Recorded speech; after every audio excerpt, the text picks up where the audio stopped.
Welcome to dear student. आप सभी लोगों का सोका स्टडी पॉइंट के ऑनलाइन प्लेटफॉर्म पे स्वागत है। आज हम टेट, सी टेट और अदर स्टेट टेट के एग्ज़ाम से रिलेटेड बहुत ही महत्वपूर्ण टॉपिक लेकर आए हैं। जैसे हमारा आज का टॉपिक क्या है, घातांक वाली राशियों में इकाई का अंक ज्ञात करना। घातांक वाली राशियों में इकाई का अंक ज्ञात करना। अब सबसे पहले तो हम ये टॉपिक जानेंगे कि घातांक वाली राशियां है क्या चीज़। अगर मैं कहूँ घातांक वाली राशियों में इकाई का अंक ज्ञात करना, तो पहले तो ये जाने कि घातांक वाली राशियां क्या है, इकाई का अंक क्या है, इसमें किस तरह के प्रश्न बनेंगे। इन सब बातों को जानने के बाद तब हम आगे टॉपिक में चलेंगे। जैसे इसमें कहा जा रहा है कि घातांक वाली राशियां, ये घातांक वाली राशियों का मतलब क्या हुआ, अगर कोई भी संख्या अगर 27 लिखी गई है तो 27 को लिख सकते हैं 3 गुणे 3 गुणे 3, और इसको क्या लिख सकते हैं 3 पर घात क्या लिख सकते हैं 3, ऐसे लिख दिया। इसको बोलते हैं बेस, जिसको हिंदी में कहते हैं आधार। इसको बोलते हैं घात, जिसको बोलते हैं इंग्लिश में पावर बोलते हैं। अब जैसे आपने देखा क्या, किसी भी सामान्य संख्या को जब हम आधार और घात के रूप में लिख देते हैं तो वही क्या कहलाती हैं, घातांक वाली राशियां। तो इस तरीके से आपने देखा क्या, घातांक वाली राशियां कोई अलग राशियां नहीं हैं, कोई अलग संख्याएं नहीं हैं। जब हम सामान्य संख्या को ही, जैसे 27 एक सामान्य संख्या है, जब इसको आधार और घात के रूप में लिख दिया, ये हो गई घातांक वाली राशियां। अब इसको टॉपिक में है क्या चीज़, इकाई का अंक ज्ञात करना। इसका मतलब है क्या चीज़, इकाई का अंक ज्ञात करना। एक किस सेंस में कहा जा रहा है, जैसे मान लीजिए अगर हम ये कहें 3 पर घात अगर हम ले लें 4, तो 3 पर घात के में पर 4 का मतलब क्या हो गया, 3 को कितनी बार गुणा करना है, 4 बार। अगर हमने a पर घात 5 ले लिया, इसका मतलब a को कितनी बार गुणा करना है, 5 बार। अगर a पर घात 7 ले लिया, इसका मतलब a को कितनी बार गुणा करना है, 7 बार। मतलब घातांक वाली राशियों का सीधे सीधे मतलब है, जितना घात है आधार को उतनी बार गुणा करना। जितना घात है आधार को उतनी बार गुणा करना। घात कितना है, 7 है, तो a को कितनी बार गुणा करना, 7 बार गुणा करना। a को 7 बार गुणा करना। यहाँ पर घात क्या है, 5 है, मतलब a को कितनी बार गुणा करेंगे, 5 बार गुणा करेंगे, 5 बार गुणा करेंगे। फिर यहाँ पर 3 पर घात 4 है, इसका मतलब इसको कितनी बार गुणा करेंगे, 3 बार गुणा करेंगे। अब यहाँ पर इसको जब सिंप्लीफाई करेंगे तो कितना आ गया, 81 आ गया। तो इसमें कहा जा रहा है कि इकाई का अंक ज्ञात करना, मतलब 3 पर घात 4 में इकाई का अंक क्या है, तो 3 पर घात 4 को हमने सिंप्लीफाई किया तो क्या मिला, 81। तो इसमें कहा जाएगा आंसर आपका ये मिल गया, इकाई का अंक क्या है, 1 है। इकाई का अंक क्या हुआ, 1 हुआ। तो अगर कहा जाए 3 पर घात 4 में इकाई का अंक क्या है, तो क्या बोलेंगे, 1 बोलेंगे। ये तो 3 पर घात 4 एक छोटी सी संख्या थी, तो इसको हमने मल्टीप्लाई करके सिंप्लीफाई कर लिया। लेकिन अगर यही बड़ी संख्याएं आ जाती हैं, जैसे अगर आपको दे दिया जाए ये 1357 होल टू द पावर 8759, मतलब 1357 पर घात 8759 दे दिया जाए, और इसमें कहा जाए कि इकाई का अंक क्या होगा, तो इस प्रश्न का मतलब यही है 1357 को कितनी बार गुणा करना है, 8759 बार गुणा करना है। क्या ये पॉसिबल है, नहीं पॉसिबल है। इसके लिए क्या होगा, हमें ट्रिक की ज़रूरत पड़ेगी। तो क्वेश्चन ये है, 1357 को 8759 बार गुणा करने पर जो बहुत बड़ी संख्या आती है उसमें इकाई का अंक क्या है, ये हमें फाइंड करना है। लेकिन क्या इस 1357 को इतनी बार हम गुणा करना क्या पॉसिबल है, नहीं है। तो ऐसे ही संख्याओं को सॉल्व करने के लिए हम ट्रिक लेकर आए हैं। जैसे मान लीजिए एक तो क्वेश्चन का तरीका ये हो गया, जैसे एक क्वेश्चन ऐसे भी पूछा जाएगा 11 पर घात 37 गुणे 12 पर घात 38 गुणे 13 पर घात क्या हो गया, 39। अगर ऐसे क्वेश्चन दे दिया जाए, इस क्वेश्चन का मतलब ये है 11 को 37 बार गुणा करें, 12 को 38 बार करें, 13 को 39 बार गुणा करने के बाद जो आए फिर उन सभी को क्या करें, एक साथ गुणा कर लें। उसके बाद इसमें इकाई का अंक क्या है, इस तरह के क्वेश्चन बनेंगे।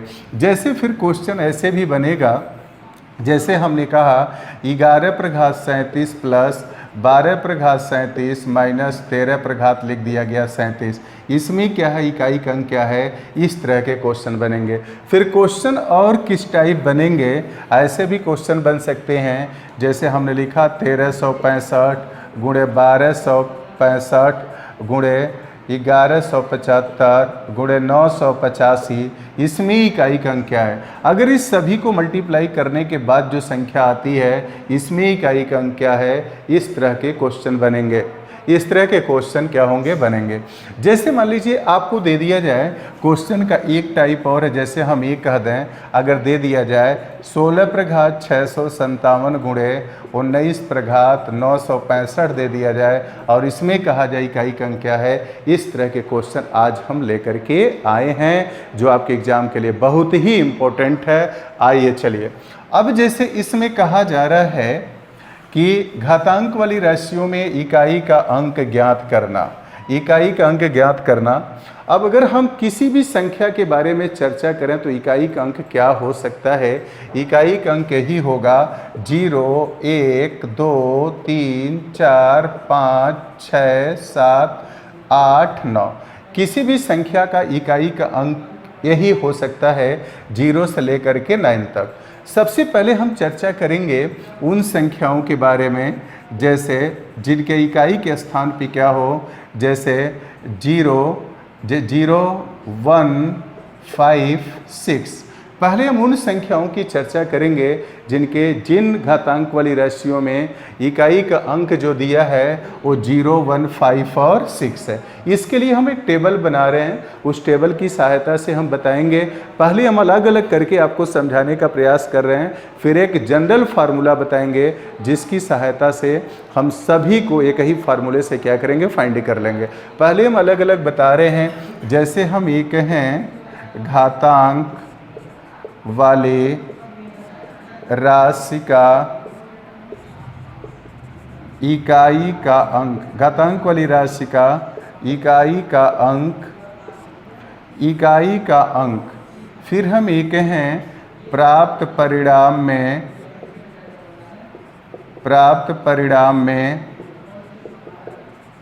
इकाई का अंक, प्राप्त परिणाम में इकाई का अंक। अब हम बात करें प्राप्त परिणाम में इकाई का अंक।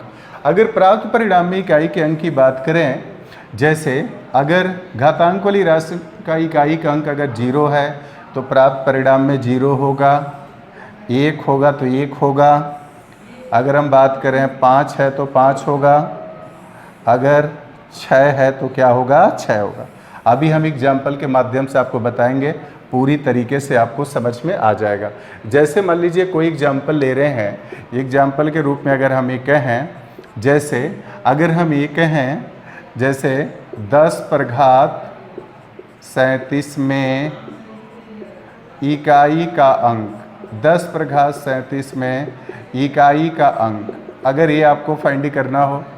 फिर अगर हम ये कहें 210 पर घात 6, 7, 5, 4 में इकाई का अंक, में इकाई का अंक। फिर अगर हम क्वेश्चन लेते हैं, ये कहें 121 पर घात 6, 7, 5, 4 में इकाई का अंक, में इकाई का अंक, में इकाई का अंक। अगर हम बात करें, जैसे लें 8, 7, 1 पर घात 975, अगर हम ले लें इस पे घात 975, अगर हम कंसीडर कर लें 975 में इकाई का अंक, में इकाई का अंक, में इकाई का अंक। अगर हम ये कंसीडर करें, जैसे 35 पर घात 37 में इकाई का अंक, 35 पर घात 37 में इकाई का अंक। जैसे ये लें 75 पे घात 56 में इकाई का अंक, अगर ऐसे दे दिया जाए।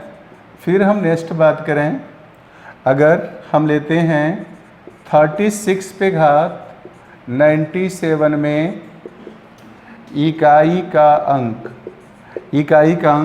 फिर अगर हम बात करें, अगर हम ये कहें 136 पे घात 316 में इकाई का अंक। इस तरह से दोस्तों मैंने क्वेश्चन लिया है। अब कैसे हम फाइंड करेंगे, ध्यान देंगे। अभी हम वैसे घातांक वाली राशियों में इतने इकाई के अंक आते हैं, लेकिन सबसे पहले हमने कंसिडर किया 0, 1, 5 और 6। मैंने क्या लिखा है, अगर घातांक वाली राशि का इकाई का अंक क्या दिया हो, 0, 1, 5, 6। जैसे यहाँ पर क्या दिया है, 0, 0, 1, 1, 5, 5, 6, 6। ये घातांक वाली राशि के इकाई का अंक है। अब प्राप्त परिणाम में इकाई का अंक का मतलब क्या हुआ, अगर 10 पर घात 37 अगर एक घातांक वाली राशि या इकाई का अंक यहाँ पे 0 है, प्राप्त परिणाम का मतलब क्या हो गया, 10 को जब हम 37 बार गुणा करेंगे, 10 को जब 37 बार गुणा करेंगे, उसका जो परिणाम आएगा उसकी बात की जा रही है, हम उसकी बात कर रहे हैं। तो 10 पे घात 37 में इकाई का अंक जो आएगा वो क्या होगा, 0 होगा। अब यहाँ पे इकाई का अंक यहाँ 0 है, तो घात कुछ भी हो, देख रहे हैं 37 यहाँ पे विषम है और ये क्या है, सम है। घात सम हो, विषम हो, कुछ भी हो, अगर इकाई का अंक 0 है तो प्राप्त परिणाम में 0 आएगा। अगर यहाँ 0 है तो क्या आएगा, 0 आएगा। अब अगर 1 है तो क्या आएगा, 1 आएगा। यहाँ पर भी अगर इकाई का अंक 1 है तो 1 आएगा। घात विषम हो, सम हो, कोई फर्क नहीं पड़ता है। अगर यहाँ पर 5 है तो क्या मिलेगा, 5 मिलेगा। अगर यहाँ 5 है तो क्या मिलेगा, 5 मिलेगा। घात सम विषम हो, कोई फर्क नहीं पड़ता है। अगर 6 है तो 6 मिलेगा। अगर 6 है तो क्या मिलेगा, 6 मिलेगा। दोस्तों आपने देखा क्या, अगर 0, 1, 5 और 6 अगर इकाई का अंक है घातांक वाली राशि में, तो प्राप्त परिणाम में 0 रहेगा तो 0, 1 रहेगा तो 1, 5 रहेगा तो 5, 6 रहेगा तो क्या होगा, 6 होगा। यहाँ पर क्या है, मतलब सम और विषम घात का कोई फर्क नहीं पड़ता है। जो यहाँ पर 0 है तो 0, 1 है तो 1, 5 है तो 5, 6 है तो क्या मिलेगा, 6 मिलेगा। इसको याद करने के लिए हम करेंगे क्या, जैसे छोटी सी संख्या लेकर के देखें। अगर मान लीजिए 1 है, 1 पर घात अगर 2 करेंगे, अगर घात सम लेते हैं, अगर सम लेते हैं तो 1 का वर्ग करेंगे तो क्या मिलेगा, 1 मिलेगा। अगर हम 1 पर घात अगर 3 लेते हैं, ये क्या है, विषम है, तब भी इसका आंसर कितना आएगा, 1 आएगा। आपने देखा क्या कि घात यहाँ सम हो विषम हो कोई फर्क नहीं पड़ता है। अगर इकाई का अंक अगर 1 है, घात कुछ भी हो, तो प्राप्त परिणाम इकाई का अंक क्या आएगा, 1 आएगा। उसी तरीके से अगर हम लेते हैं, अगर हम 5 की बात करें, अगर 5 पे 2 लेते हैं तो कितना मिला, 25। ये क्या है, ये घात क्या है, यहाँ पर सम है, ये तो क्या है, सम है, और इकाई का अंक हमें क्या मिला, 5 मिला। उसी तरीके से अगर 5 पे घात हम 3 लेते हैं, घात हमारा क्या है, विषम है, ये विषम है, 5 को 3 बार गुणा करेंगे तो 125, इकाई का अंक यहाँ क्या आ गया, 5 आ गया। इस तरीके से अगर आपको याद करने में कठिनाई होगी तो ये बात ध्यान में रखिएगा।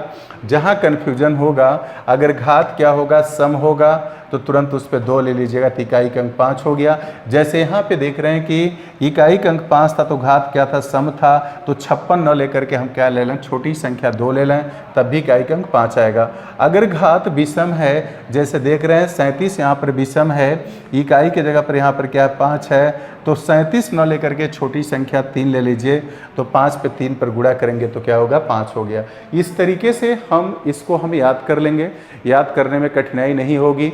0, 1, 5 और 6, 0 आएगा तो 0, 1 आएगा तो 1, 5 आएगा तो 5, 6 आएगा तो क्या मिलेगा, 6 मिलेगा। अब हम बात कर रहे हैं, अब हम उनकी बात करने जा रहे हैं, जैसे अब हम बात कर रहे हैं 4 और 9 का। हम बात करने जा रहे हैं जैसे 4 और 9 के बारे में बात करने जा रहे हैं। 4 और 9, अब हम बात करने जा रहे हैं 4 और 9।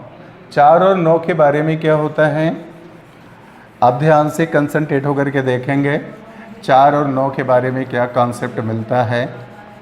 4 और 9 के बारे में अगर हम बात करेंगे 4 और 9 के बारे में, जैसे क्या दिया है, अगर 4 और 9 के बारे में बात करेंगे तो अगर 4 है तो यहाँ पे क्या होगा, घात सम होगा, तो क्या होगा 6 होगा।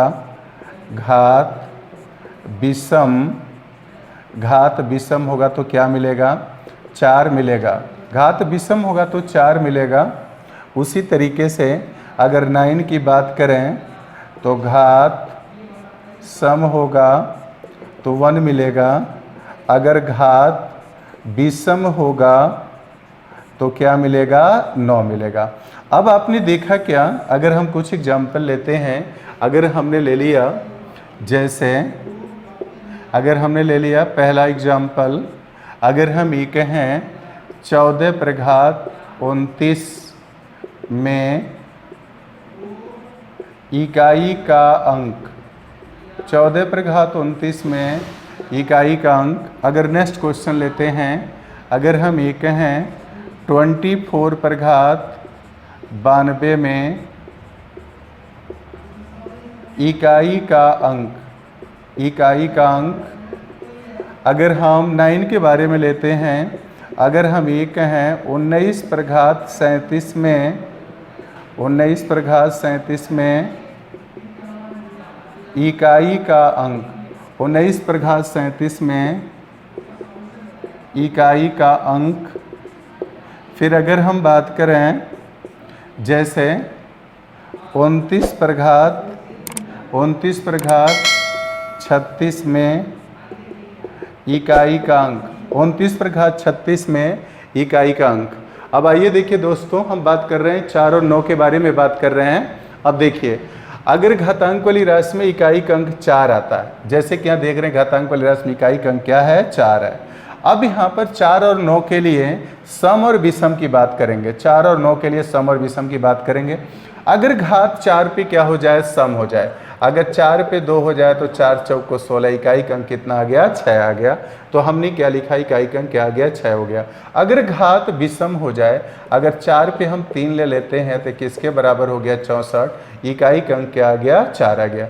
याद करने का तरीका ये होगा, यहाँ पर अगर घात क्या है, यहाँ पर विषम है तो 4 पे क्या ले लीजिए विषम अंक, 29 9 लेकर के 3 ले लीजिए, क्योंकि 3 विषम है। 4 को 3 बार गुणा करेंगे, 4 चौक को 16, 16 चौक को 64, इकाई का अंक क्या आ गया 4 आ गया। अब यहाँ देख रहे हैं घात क्या है सम है, 92 हमारा क्या है सम है। अब हम क्या करेंगे 92 9 लेकर के हम 4 जो दिया है, 4 पे छोटी सम संख्या ले लेंगे 2, तो 4 पर 2 होगा तो 4 चौक को 16, इकाई का अंक क्या आ गया 6 आ गया। उसी तरीके से 9 है, 9 पर घात देख रहे हैं विषम है। अगर 9 पर घात विषम होगा तो 9 को 3 बार गुणा करेंगे तो क्या होगा, 9 को तो 3 बार गुणा करेंगे तो 9 को 3 बार गुणा करिए, कोई विषम संख्या ले लीजिए। 9 गुणे क्या हो गया 9, तो 99 क्या हो गया 81 में, फिर 9 का गुणा करेंगे 700 क्या 29, इकाई का अंक क्या आ गया 9 आ गया। तो जब 9 पर घात विषम होगा तो इकाई का अंक 9 आ जाएगा। 3 9 लेकर के आप क्या करिए इकाई का 1 ले लीजिए, और 9 पर घात हमने 1 ले लिया, क्योंकि 1 भी हमारा क्या है विषम संख्या है। यहाँ पर देख रहे हैं 37 था विषम संख्या, 37 9 लेकर 1 ले लीजिए, 9 को 1 बार गुणा करेंगे क्या आएगा 9 आ गया। अगर आपको टेबल याद कर लेते हैं तो तब भी बढ़िया है, क्योंकि अगर इकाई का अंक 9 है, घात विषम है तो क्या होगा 9 होगा। फिर इसके बाद अगर घात सम है, देख रहे हैं 36 हमारा सम है, 9 पे 36 9 लेकर के 9 पर घात 2 ले लीजिए तो 99 कितना हो गया 81, इकाई का अंक क्या आ गया 1 आ गया। देख रहे हैं घात सम है तो क्या आ गया 1 आ गया। तो यहाँ पर आंसर क्या हो जाएगा 1 आ गया। दोस्तों 4 और 9 के लिए ये ध्यान में रखेंगे, सम और विषम की बात करेंगे। अब हमारे पास क्या बचा, अब हमारे पास ये बच गया, जैसे अगर बात करें तो हमारे पास क्या बचा है, हमारे पास ये बच गया यहाँ पर, जैसे देखें 2 3 7 और क्या बचा 8 बचा। हमारे पास बचा 2 3 और 7 क्या बचा 8 बचा, 2 3 7 और 8 बचा। अभी 2 3 7 और 8 के बारे में हम चर्चा कर रहे हैं, 2 3 7 और 8 के बारे में ध्यान देंगे। जैसे इसके लिए हम क्या करें, जैसे हम एग्जाम्पल से आपको क्लियर कर रहे हैं। जैसे मान लीजिए हमने ले लिया 12 पर घात ले लिया 657 ले लिया, 12 पर घात क्या ले लिया 657 ले लिया। जब भी क्या हो 2 3 7 8 हो, इस पर मतलब 12 पर घात 657 में इकाई का अंक ज्ञात करना है। क्वेश्चन का मतलब यह है 12 को पहले कितनी बार गुणा करेंगे, 657 बार, फिर जो रिजल्ट आएगा उसमें क्या करेंगे, इकाई का अंक हम फाइंड करेंगे। अब इसको हम कैसे फाइंड करेंगे, सबसे पहले क्या करिए, इसको 4 से डिवाइड करिए। घात को सबसे पहले क्या करते हैं, 4 से विभाजित करते हैं। तो घात को 4 से विभाजित करने के लिए हम पूरी संख्या को 9 विभाजित करके केवल क्या करेंगे, इकाई और दहाई के अंक में भाग देंगे। सिर्फ किस में देंगे, इकाई और दहाई के अंक में भाग देंगे। जब इकाई और दहाई के अंक में भाग देंगे तो क्या मिलेगा, 4 एक कम 4, 4 चौक को 16, तो शेषफल हमारा कितना आ गया, 1 आ गया। अब जो शेषफल बनता है, जो आता है, नई राशि का घात बनता है, तो 12 पर क्या हो गया, 1 हो गया। 12 पर 1 का मतलब क्या हुआ, 12 को कितनी बार गुणा करना है, 1, तो इकाई का अंक कितना आ गया, 2 आ गया। लेकिन हम 12 नहीं लिखेंगे, 12 इसलिए नहीं लिखेंगे क्योंकि हमें सिर्फ क्या करना है, इकाई का अंक अगर हमें फाइंड करना है तो हम अपने लक्ष्य की तरफ बढ़ेंगे। तो 12 न लिख करके सिर्फ यहाँ क्या ले लेंगे, यहाँ 2 पर क्या लिख देंगे, 1, तो इकाई का अंक कितना आ गया, 2 आ गया। दोस्तों थोड़ा सा हम ये क्लियर कर दें, जैसे जो 4 से भाग देने पर अगर शेषफल हमें फाइंड करना है तो उस केसेज में क्या करते हैं, जैसे हम लोग इसमें पढ़ क्या रहे थे कि अगर किसी भी संख्या को अगर हम 4 से भाग दें तो हम पूरी संख्या को भाग न दे करके फिर सिर्फ केवल इकाई और दहाई में भाग दे करके हम शेषफल फाइंड कर सकते हैं। जैसे यहाँ पे दिया है, अगर इसमें भाग दें तो क्या हो जाएगा, 4 एक कम 4, फिर 4 दूना 8, फिर कितना शेषफल आ गया, 1। अगर हम पूरी संख्या को अगर 4 से भाग देते तब भी हमारा शेषफल कितना आता, 1 आता। जैसे अगर यहाँ पे दिया है 8 7 5 4 9 दिया है, अगर इसमें 4 से भाग दें तो 4 दूना कितना हो गया, 8 हो गया, फिर एक कैंसिल 7 होगा, 4 एक कम 4 हो गया, फिर 3 हुआ, और फिर अब क्या उतारा हमने, 5 उतार दिया, 4 बटे कितना आ गया, 32 आ गया, और फिर 3 हो गया, फिर हमें 4 उतार दिया, 4 बटे क्या आ गया, 32 आ गया, फिर कितना बचा, 2 बचा, और फिर यह 9 उतार दिया, 4 सते कितना हो गया, 28। आप देख रहे हैं कि रिमाइंडर हमें क्या मिला, 1 मिला। रिमाइंडर क्या मिला, हमको 1 मिल गया। तो इस तरीके से हमने सीखा क्या, अगर कहीं भी 4 से किसी भी संख्या में भाग देकर अगर शेषफल हमें फाइंड करना है तो उस केसेज में हम क्या करेंगे, पूरी संख्या को भाग न दे करके केवल हम क्या करेंगे, इकाई और दहाई की संख्या में भाग देंगे, तो शेषफल हमें क्या हो जाएगा, प्राप्त हो जाएगा। दूसरी चीज अगर हम बात ये करें, जैसे मान लीजिए अगर कोई संख्या दी गई है, जैसे 8 7 5 4 3 2, अगर कोई कहता है कि इसमें 4 से भाग दे करके शेषफल फाइंड करिए, तो शेषफल क्या मिलेगा, आप क्या करेंगे, पूरी संख्या को भाग न दे करके सिर्फ इकाई और दहाई में भाग देंगे।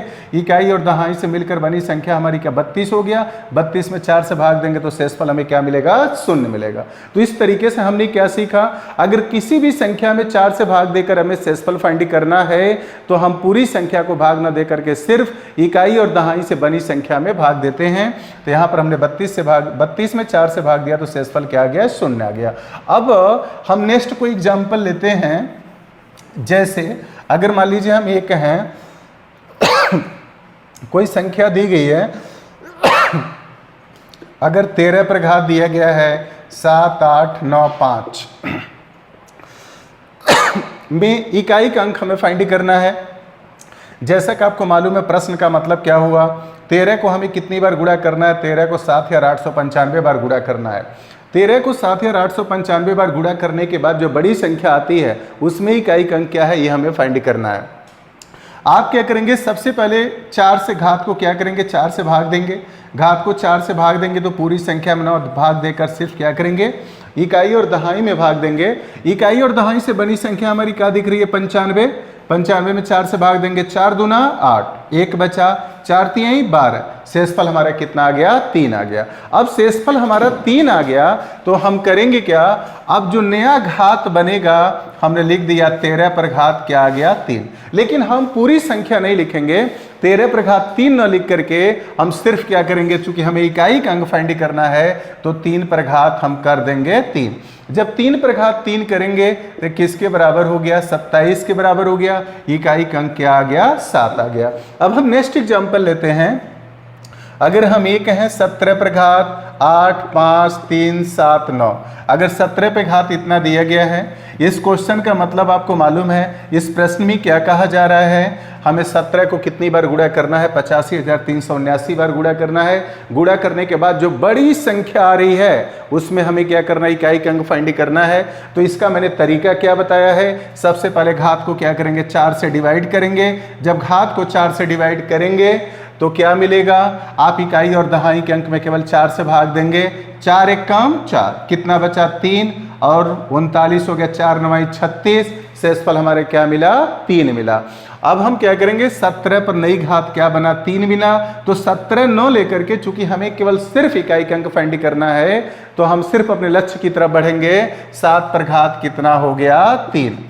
मतलब अब हमें 7 को कितनी बार गुणा करना है, 3 बार। अब 7 गुणे 7 गुणे 7, हम पूरा मल्टीप्लाई नहीं करेंगे, केवल हमें इकाई का अंक चाहिए। 7 में 7 का गुणा करेंगे, 7 सते 49, और फिर यहाँ फिर गुणे 7 करेंगे तो फिर 9 सते कितना आ गया, 63। इकाई का अंक हमने क्या फाइंड कर लिया, 3 फाइंड कर लिया। अब नेक्स्ट एक एग्जाम्पल लेते हैं। जैसे अगर हम ये कहें 2, 6, 8 पर घात अगर दे दिया जाए 6, 7, 5, 4, 3, 2 दे दिया जाए, इसमें कहा जाए कि इकाई का अंक क्या है। जैसा कि क्वेश्चन के बारे में आपको मालूम है 268 को कितनी बार गुणा करना है। इतनी बार गुणा करने के बाद जो बड़ी सी बड़ी संख्या आती है उसमें इकाई का अंक क्या है, ये आपको फाइंड करना है। आप क्या करेंगे, सबसे पहले मैंने क्या तरीका बताया, सबसे पहले घात को किससे डिवाइड करेंगे, 4 से। तो पूरी संख्या में 9 डिवाइड करके केवल इकाई और दहाई में भाग देंगे। तो इकाई और दहाई का अंक क्या है, 32 है। 4 से भाग देंगे तो शेषफल क्या मिलेगा, 0 मिलेगा। अगर शेषफल 0 आता है, अगर कहीं भी शेषफल अगर 0 आता है तो नई राशि का घात क्या बनेगा, 4 बनेगा। अगर शेषफल 0 आएगा तो नई राशि का घात क्या बनेगा, 4 बनेगा। अब 8 पर घात कितना हो गया, 4 हो गया। मतलब 8 को कितनी बार गुणा करना है, 4 बार। 4 घात कब बनेगा, अगर घात को 4 से भाग देने के बाद अगर शेषफल 0 आता है, उस केसेज में नई राशि का घात कितना बनेगा, 4 बनेगा। अब यहां पर हमने 4 कर दिया, इसका मतलब 8 को कितनी बार गुणा करना है, 4 बार। अब 8 को 4 बार गुणा करेंगे तो क्या मिलेगा। अब गुणा करने का तरीका देखिए, अब इनको गुणा करेंगे तो 8 अठाई कितना हो गया, 64। इनको गुणा करेंगे 8 अठाई 64 हो गया। और फिर हमें चूंकि सिर्फ इकाई का अंक फाइंड करना है तो इकाई का अंक गुणा करेंगे, 4 चौको कितना हो गया, 16। इकाई का अंक यहाँ पर कितना आ गया, 6 आ गया। इस तरीके से हमने आपको सबसे पहले क्या बताया कि इकाई का अंक फाइंड करने के लिए हमने जो तरीका आपको बताया है, सबसे पहले हमने क्या लिया था, सबसे पहले हम लेकर बताए थे 0, 1, 5 और 6 को एक साथ लेकर के बताया था। दूसरा हम क्या बताए थे, 4 और 9 को एक साथ लेकर के बताए थे। फिर हमने क्या बताया आपको, आगे हमने बताया था आपको अगर संख्या दी गई हो इकाई का अंक 2, 3, 7 और 8, इस तरीके से इकाई के अंक को फाइंड करने के लिए हमने 3 भाग में बांटकर आपको बताया है। लेकिन हम आपको एक ही फार्मूला, एक ही तरीका बता रहे हैं, उसी तरीके से क्या करेंगे, सभी प्रकार की संख्याओं में इकाई का अंक आप फाइंड कर लेंगे। अब जैसे हम देखें, अगर कोई जैसे एग्जाम्पल ले रहे हैं, जैसे मान लीजिए अब आप क्या करेंगे, अगर इस झंझट में अगर नहीं पढ़ना चाह रहे हैं कि हम इस तरह से 9 याद करें, जैसे यहाँ पे क्या दिया है 0, 1, 5, 6 का एक तरह से, 4, 9 एक तरह से, इसका एक तरह से, अगर इसमें कन्फ्यूजन हो रहा है तो आप क्या करें, सभी को बस जिस तरीके से बताने जा रहे हैं उस तरीके से करेंगे। जैसे मान लीजिए हमने ले लिया, अगर दिया हो 2, 6, 5, 6 पर घात दे दिया है 8, 7, 5, 3, 9, यही दिया है। इसमें हमें क्या करना है, इकाई का अंक अगर फाइंड करना है तो इसके लिए जो मैं रूल बताया था, अगर इकाई के जगह पर अगर 6 है, घात हमारा सम हो विषम हो कुछ भी हो, उस केसेज में मैंने क्या बताया था, इकाई का अंक क्या आएगा, 6 आएगा। तो उस तरह से अगर ये तरीका आपको मालूम होता जो मैंने बताया है तो तुरंत आप इसका आंसर क्या लिख देंगे, 6 लिख देंगे। अगर ये नहीं याद करना चाहते हैं उस केसेज में क्या करेंगे, आप क्या करिएगा, सबसे पहले घात को 4 से डिवाइड करिएगा। 4 से डिवाइड करने का तरीका मैंने बता दिया है। इकाई और दहाई के अंक में क्या करिएगा, 4 से भाग दीजिएगा, 4 9 36, कितना शेषफल बचा? 3 बचा। अब नई राशि का घात 3 बनेगा, 6 पर घात क्या हो गया? 3। 6 को कितनी बार गुणा करेंगे? 3 बार गुणा करेंगे। तो 3 बार गुणा करेंगे तो क्या मिलेगा? 216। इस तरीके से इकाई का अंक यहाँ भी हमने कितना फाइंड कर लिया? 6। इस तरीके से जितने भी टाइप ऑफ तरीका मैंने यहाँ पे बताया है, आप क्या करिएगा, सिर्फ एक ही तरीका चाहे तो अपना सकते हैं। इन सभी के लिए सबसे पहले घात को क्या करिए? 4 से डिवाइड करिए, और 4 से डिवाइड करने के लिए केवल इकाई और दहाई का अंक लेते हैं, बस उसमें 4 से डिवाइड करके शेषफल फाइंड कर लेते हैं। फिर यहाँ पर इकाई का अंक ले करके उसका जो भी शेष बचता है यहाँ पर उसका घात दे देते हैं, और सिंप्लीफाई करने पर जो आता है वही इकाई का क्या होता है? अंक होता है। उम्मीद कर रहे हैं कि जो भी मैंने घातांक वाली राशियों में इकाई का अंक हम कैसे फाइंड करेंगे, ये जो मैं बताया हूँ आपको समझ में आया होगा। अभी हम क्या करेंगे, इस पर आपको हम नेक्स्ट वीडियो प्रीवियस ईयर के जितने भी आपके टेट के एग्जाम में, सीटेट के एग्जाम में, अदर स्टेट टेट के एग्जाम में जितने भी क्वेश्चन आए हैं उसको भी लेकर हम एक वीडियो आएंगे। इसी तरीके से मैंने यहाँ पे आइडेंटिफिकेशन ऑफ नंबर, संख्याओं की पहचान के बारे में मैंने बताया था। उसमें मैंने प्रीवियस ईयर पेपर का प्रीवियस ईयर जितने पेपर हुए हैं उसका मैंने एक वीडियो डाला था। अभी उसमें नेक्स्ट वीडियो दूसरा भी डालेंगे, तो आप उसको देखेंगे। आप सभी क्वेश्चन क्या होंगे? प्रीवियस ईयर के होंगे। आप सभी लोगों को धैर्यपूर्वक वीडियो देखने के लिए धन्यवाद। तब तक के लिए अपना ख्याल रखें।